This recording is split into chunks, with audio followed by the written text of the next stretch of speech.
Hi எல்லாருக்கும் welcome back to home tastic by Tahira. இன்றைக்கான video பார்த்தீங்கன்னா சாட்டர்டேலேருந்து தான் எடுத்தது. சாட்டர்டே அன்னைக்கு பாப்பா ஸ்கூலில் ஓப்பன் ஹவுஸ் இருந்தது, அதை போய் அட்டென்ட் பண்ணிவிட்டு, அப்புறம் ஹஸ்பண்டோட ஆஃபீஸ்லேயும் ஒரு ஃபேமிலி கெட் டுகெதர் மாதிரி ஒரு ஈவெண்ட் இருந்தது, அதுவும் போய் அட்டென்ட் பண்ணிவிட்டு அதுக்கப்புறம் வீட்டுக்கு வர்றதுக்கு ஈவினிங் மேலே ஆயிடுச்சு. சாட்டர்டே ஈவினிங் மேலே ரமலானுமே வந்து பேர தெரிஞ்சு கன்ஃபார்ம் ஆகிடுச்சு நோன்பு வைக்கிறது. ஸோ அதனால் ஃபஸ்ட் சஹர் டு இஃப்தார் வரைக்கும் தான் நான் வந்து கவர் பண்ணியிருக்கேன் விலாகில். என்னென்ன பண்ணியிருக்கேன் அப்படின்ட்டு கண்டிப்பாக ஸ்கிப் பண்ணாமல் பாருங்கள். ஃபஸ்ட் டைம் பார்க்குறீங்க நம்ம சேனலை அப்படின்னா சப்ஸ்கிரைப் பண்ணிக்கோங்க. ஏற்கனவே சப்ஸ்கிரைப் பண்ணியிருந்தீங்கன்னா ரொம்ப ரொம்ப தேங்க்ஸ் உங்கள் சப்போர்ட்க்கு. ஆஃபீஸ் ஈவெண்ட்டில் கிட்ஸ்க்கு ரிட்டன் கிஃப்ட்ஸ் மாதிரி கொடுத்துருந்தாங்க, அதை ஷேர் பண்ணியே ஆகணும் யூடியூப் சேனலில் அப்படின்ட்டு ஒரே குட்டீஸ் வந்து ஒரே ஆடம். ஃபஸ்ட் பார்த்திங்கன்னா இந்த கோகோ பீட் பிளான்டர் தான். அதுக்குள்ளேயே ஒரு டிஸ்க்கு மாதிரி ஒன்று கொடுத்துருந்தாங்க, கோகோ பீட் டிஸ்க்கு. அதை வந்து நம்ம அதுக்குள்ளே போட்டு தண்ணி ஊற்றணும் அப்படின்னா சாயில் மாதிரி சேஞ்ச் ஆகி வந்துடும். ரெடி டு யூஸ் அப்படிங்கிற மாதிரி தான், நல்லா யூஸ்ஃபுல்லாக இருந்துச்சு. அதில் ஏதாவது நம்ம இன்டோர் பிளான்ட்ஸ் மாதிரி கூட வச்சுக்கலாம். அப்புறம் தாரிக்கு வந்து ஹேண்டில் பெயிண்டிங்லாம் போட்டிருந்தாங்க. அப்புறம் ஒரு பேட்ஜ் ஒன்று கொடுத்தாங்க, அப்புறம் ஸ்டிக்கர்ஸ் லேபிள்ஸ் கொடுத்தாங்க. அப்புறம் வந்து ஒரு பாக்ஸில் டிக்டாக் கேம் சாக்லேட்ஸ் கொடுத்துருந்தாங்க, அப்புறம் கேப் கொடுத்துருந்தாங்க, அப்புறம் க்ரையான்ஸ். இன்ட்ரெஸ்டிங்காக இருந்த ஒரு விஷயம்னா இந்த பென்சில் பேக்கு தான். அது வந்து யூஸ் அண்ட் க்ரோ அப்படிங்கிற மாதிரி யூஸ் பண்ணதுக்கப்புறம் அதுக்கு பின்னாடி சீட்ஸ் இருக்குது. ஒவ்வொரு பென்சிலையும் ஒவ்வொரு சீட்ஸ் வந்து கொடுத்துருந்தாங்க. அதை வந்து நம்ம யூஸ் பண்ணதுக்கப்புறம் இந்த சீட்ஸை வந்து நம்ம வந்து க்ரோ பண்ணிக்கிற மாதிரி நல்லா இருந்துச்சு. ஒவ்வொரு கலருக்கும் ஒவ்வொரு சீட்ஸ் வந்து இனிஷியேட் பண்ணியிருந்தாங்க. நல்லா இருந்துச்சு இந்த தாட்டே வந்து பார்க்குறதுக்கும் கலர்ஃபுல்லாக இருந்துச்சு. அதே மாதிரி தாட்ஃபுல்லான ஒரு விஷயம் தான் அப்படின்னு நினைக்கிறேன். ஒவ்வொரு கலர்லேயும் வந்து ஒவ்வொரு சீடு வந்து இண்டிகேட் பண்ண மாதிரி இருந்துச்சு. அதே மாதிரி மென்ஷன் பண்ணியிருந்தாங்க இந்தந்த சீட்ஸ் அப்படின்ட்டு. ஸோ அதனால் நம்மளுக்கு எந்த கன்ஃபியூஷனும் இல்லாமல் ஐடென்டிஃபை பண்ணிக்கலாம் இந்தந்த சீட்ஸ் அப்படின்னு. பேக்கிங்லாம் நல்லா பண்ணியிருந்தாங்க. கிட்ஸுக்குமே ரெகுலரான கிஃப்ட்ஸ் இல்லாமல் கொஞ்சம் இனோவேட்டிவாகவும் இருந்தது, கலர்ஃபுல்லாகவும் இருந்ததுனால அவங்கள எங்கேஜிங்காக வச்சுக்கிற மாதிரி தான் இருந்துச்சு கிஃப்ட்ஸ்லாம் அப்படின்ட்டு ஃபீல் பண்ணேன். இப்படி எல்லாமே அன்பேக் பண்ணி பார்த்துட்டு குட்டீஸ்க்குமே வந்து ரொம்ப ஹாப்பி ஆயிடுச்சு. அப்புறம் வந்து பார்த்தீங்கன்னா க்ரையான்ஸுமே அதே மாதிரி தான் யூஸ் பண்ணதுக்கப்புறம் பின்னாடி சீட்ஸ் இருந்தது. அதுக்குமே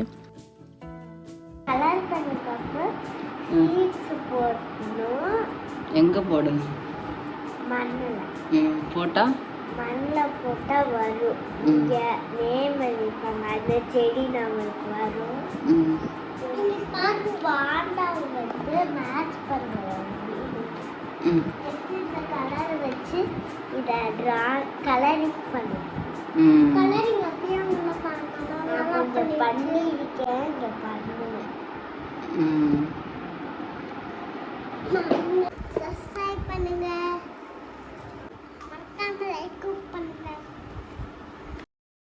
லஞ்ச் வெளியிலே சாப்பிட்டு ஒரு குட்டி தூக்கத்தையும் போட்டாச்சு. வீட்டுக்கு வந்தது குட்டீஸோடு அப்படி டைம் ஸ்பெண்ட் பண்ணதும் ஈவினிங் மேலே வந்து பள்ளியிலையும் வந்து அனௌன்ஸ் பண்ணிட்டாங்க இனிலேருந்து நோம்பு அப்படின்ட்டு. ஸோ அந்த வைப்லேயே வந்து வேலையெல்லாம் வந்து கடகடன்னு ஸ்டார்ட் பண்ணியாச்சு, சஹருக்கான வேலைகள்லாம். ஃபஸ்ட் நோம்புங்கிறதுனால அந்த எக்ஸைட்மெண்ட்டும் அந்த ஹாப்பினஸும் ரொம்பவே இருந்தது. ஸோ அன்றைக்கி வந்து பாலும் உருளைக்கிழங்கு கேரட் மட்டும் நான் வந்து இன்ஸ்டாமேட்டில் ஆர்டர் போட்டிருந்தேன். அது மட்டும் எனக்கு தேவைப்பட்டது. ஸோ அதனால் அதை ஆர்டர் போட்டுட்டு பாப்பா வந்து மேகி கேட்டிருந்தேன், அவளுக்கும் செஞ்சு கொடுத்துட்டேன் நைட் டின்னருக்கு. அப்புறம் மத்தியானம் வந்து இந்த தக்காளி சாப்பாடு சூடு பண்ணி வச்சுருந்தேன். தோசை ஊற்றி அதை வச்சு சாப்பிட்டுக்கலாம் அப்படின்ட்டு அதே வந்து சூடு பண்ணி வச்சுட்டேன் சைடு பை சைடு. சின்ன வயசுலலாம் நம்மளுக்கு நோம்பு வந்தாவே ரொம்ப குஷியாக இருக்கும். எதுக்குன்னா கேட்டதெல்லாம் செஞ்சு கொடுப்பாங்க அம்மா. ஒரே நாளில் நிறைய ஐட்டம்ஸ் இருக்கிற மாதிரி இருக்கும், என்ன கேட்டாலும் கிடைக்கும். பட் இப்போலாம் அப்படியே ரிவர்ஸ் ஆன மாதிரி இருக்குது. நம்ம வந்து அந்த இடத்துல இருக்கிற மாதிரி தோணுது. யாருக்கு என்ன பிடிக்கும், குக்கிங்க்கு என்ன மாதிரி ப்ரீ பிளானிங் தேவைப்படுது அப்படின்னு யோசிச்சே பாதி நேரம் போயிடுது. என்ன சமைக்கிறது அப்படின்ட்டு யோசிச்சே பாதி நேரம் அதுக்கே போயிடுது. நோம்பு காலத்தில் நான் வந்து மோஸ்ட்டாக சாப்பாடு வந்து ரைஸ் குக்கரில் தான் வைப்பேன். மற்ற டைமில் வந்து யூஸ் பண்ணிகிட்டு இருந்தேன். இப்போ இடையில வந்து நான் விட்டுட்டேன். சாப்பாடு வந்து வடித்து தான் ஆக்கிக்கிறேன். இப்போ வந்து நோம்பு காலத்தில் அது ரொம்ப யூஸ்ஃபுல்லாக இருக்கும் அப்படின்னு சொல்லிட்டு அதை வந்து பேக் பண்ணி மேலே வச்சுருந்தேன். அதை வந்து எடுக்கணும் அப்படின்னு சொல்லிட்டு இருந்தேன். அதுக்கு இடையில ஒரு டீ பிரேக்குமே எடுத்தாச்சு. ஃப்ரெஷ்ஷாக ஒரு இஞ்சி டீ போட்டு நானும் ஹஸ்பண்டுமே குடிச்சிட்டு அப்படியும் இஷா தொழுகையும் தொழுதுட்டு அதுக்கப்புறம் தான் வந்து சஹருக்கான குக்கிங் வேலையை நான் ஸ்டார்ட் பண்ணேன்.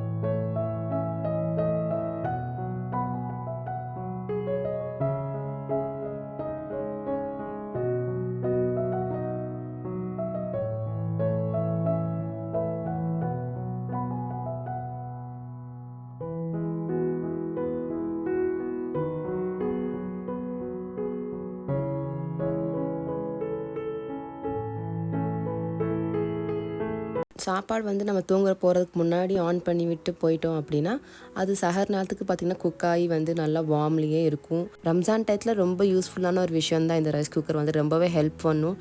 டைம் சேவிங் எவ்வளவோ நம்ம வந்து டைம் சேவ் பண்ணலாம் இந்த ரைஸ் குக்கர்னால்.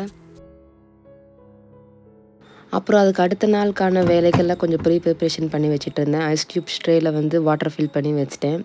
அப்புறம் இந்த பாதாம் பீஸில் வந்து ஓவர் நைட்டு ஊற போட்டுட்டா தான் அடுத்த நாள் இஃப்தாருக்கு நம்மளுக்கு வந்து கரெக்ட் கன்சிஸ்டன்சியில் இருக்கும். அதனால் அதையும் வந்து போட்டு வச்சுட்டேன். அதையும் வந்து ஒரு ஜாரில் போட்டு தண்ணி ஊற்றி ஃபில் பண்ணி வச்சுட்டேன்.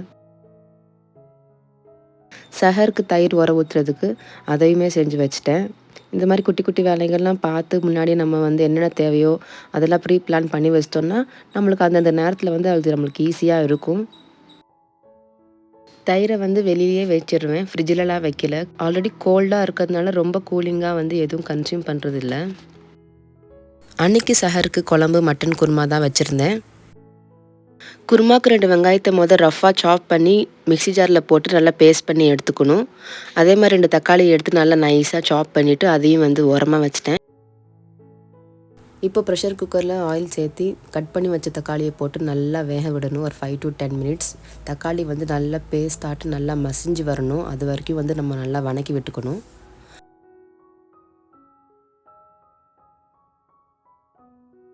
தக்காளி நல்லா மேஷ் ஆனதுக்கப்புறம் அரைச்சி வச்ச வெங்காய பேஸ்ட்டையும் சேர்த்து நல்லா மிக்ஸ் பண்ணி விட்டுக்கணும். அதுக்கப்புறம் 1 டீஸ்பூன் இஞ்சி பூண்டு பேஸ்ட் சேர்த்து நல்லா வணக்கி விட்டுட்டு 200 கிராம் அளவுக்கு அன்றைக்கி மட்டன் எடுத்திருந்தேன் நான். அதையும் வாஷ் பண்ணி சேர்த்துக்கிட்டேன்.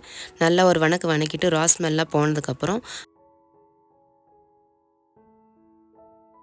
மசாலாஸ்லாம் சேர்த்துக்கிட்டேன். 1.5 டீஸ்பூன் மிளகாத்தூள், 2 டீஸ்பூன் மல்லித்தூள், 1/4 டீஸ்பூன் மஞ்சத்தூள், 1/2 டீஸ்பூன் கரம் மசாலா, உப்பு சேர்த்து நல்லா ஒரு மிக்ஸ் பண்ணி விட்டு கொஞ்சோண்டு தண்ணியும் சேர்த்து நல்லா மிக்ஸ் பண்ணி விட்டுக்கணும். கொஞ்சம் நேரம் கொதிக்க விட்டதுக்கப்புறம் மூடி போட்டு ஒரு 3 to 4 விசில் வரைக்கும் விடணும்.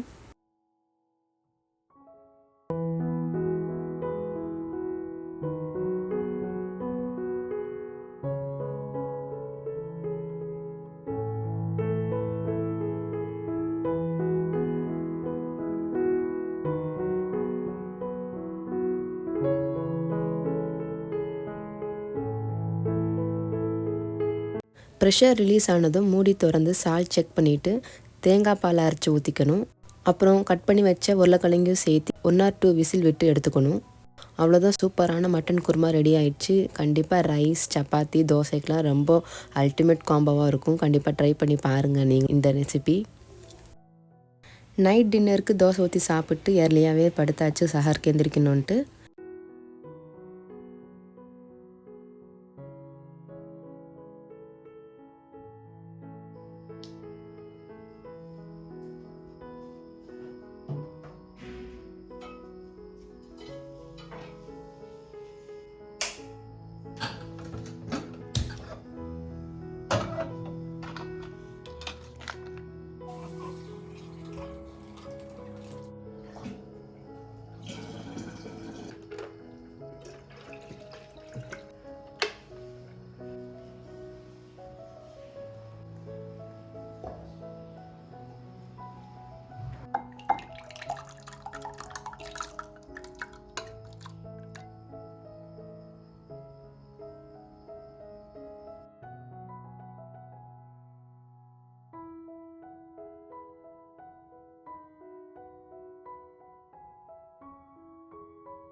இது அப்படி நெக்ஸ்ட் டே எடுத்தது. நெக்ஸ்ட் டே சண்டேங்கிறதுனால சஹர் செஞ்சுட்டு சுபு தொழுதுட்டு லேட்டாக தான் எந்திரிச்சோம். எந்திரிச்சிட்டு லொஹர் தொழுதுட்டு அன்னைக்கு இஃப்தாருக்கான வேலைகள்லாம் வந்து பார்த்துட்டு இருந்தேன். வந்து பால் காய்ச்சி வச்சுட்டேன். பால் காய்ச்சி வச்சாதான் அடுத்தடுத்த வேலைகளுக்கு ஈஸியாக இருக்கும். ஃப்ரூட் கஸ்டர்ட் செய்கிறதுக்கு, மில்க் ஷேக் போடுறதுக்கு எல்லாத்துக்கும் பால் தேவைப்படும் இல்லைங்களா?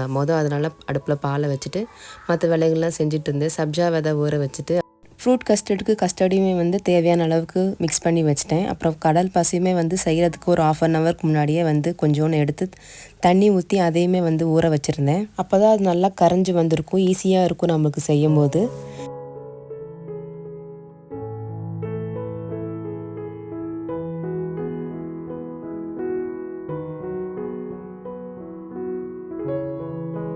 பால் காய்ச்சினதும் 2ஆக டிவைட் பண்ணி வச்சுக்கிட்டேன். பாதி வந்து ஃப்ரூட் கஸ்டர்டுக்கும், பாதி வந்து ரோஸ் மில்க்குக்குமே வேறு பாத்திரத்தில் சேர்த்து ஆற வச்சுருந்தேன். கஸ்டர்டுமே செஞ்சு நல்லா ஆற வச்சுட்டு ஃப்ரிட்ஜில் வந்து வச்சுருவேன். சாப்பிட்றதுக்கு 1 மணி நேரத்துக்கு முன்னாடி ஃப்ரூட்ஸ்லாம் ஆட் பண்ணி சாப்பிட்டா நல்லாயிருக்கும் டேஸ்டியாக.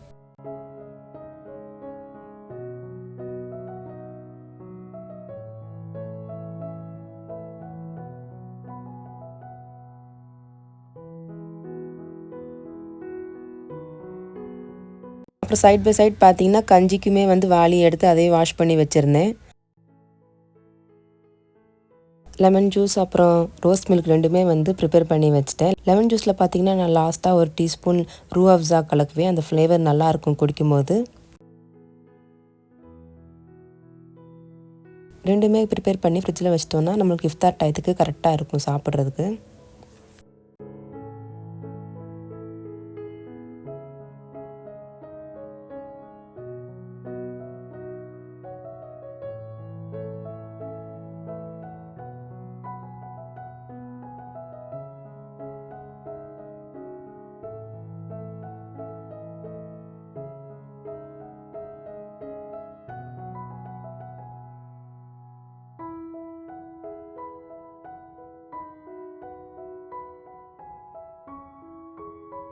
கடல் பாசி செய்கிறதுக்கு பாலை நல்லா காய்ச்சி எடுத்துக்கணும். காய்ச்சின பால்லாம் இப்போ ஊற வச்சுருந்த கடல் பாசியை சேர்த்து நல்லா மிக்ஸ் பண்ணி விட்டு சுகரும் சேர்த்து 1 or 2 மினிட்ஸில் ஸ்டவ்வை வந்து ஆஃப் பண்ணிடணும். இல்லைனா வந்து கொஞ்சம் திரியாக மாதிரி ஆயிரும். ரொம்ப நேரம் குக் பண்ணோம் அப்படின்னா பால் வந்து பிரிஞ்சு போன மாதிரி ஆயிரும். ஸ்டவ் ஆஃப் பண்ணிவிட்டு அதை வந்து ஒரு கண்டெய்னரில் மாற்றி ஃப்ளேவருக்காக 1 டீஸ்பூன் ரூ அஃப்ஸா சேர்த்து அதையுமே வந்து ரெஸ்ட் பண்ணி விட்டிங்கன்னா சூப்பரான புட்டிங் ரெடி ஆயிரும்.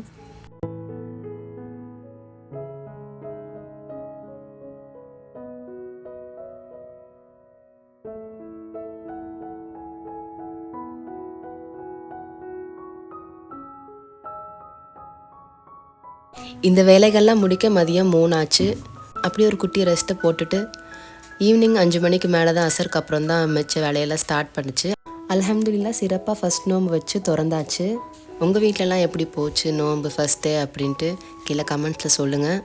அதே மாதிரி ஒன்ஸ் அகெயின் உங்கள் லவ் அண்ட் சப்போர்ட்டுக்கு ரொம்ப நன்றி. பொதுவாகவே லேடிஸ்க்கு நம்மளுக்கு வீட்டில் ஜாஸ்தியாக வேலை இருக்கும். அது இந்த நோன்பு காலத்தில் சொல்லவே தேவையில்லை, ஹெக்டிக்காக போகும். இந்த ஹெக்டிக்கான டேஸ்லையும் ஹெல்த்தையும் கேர் பண்ணுங்கள். அதே மாதிரி நிறையா துவா செஞ்சுக்கலாம்.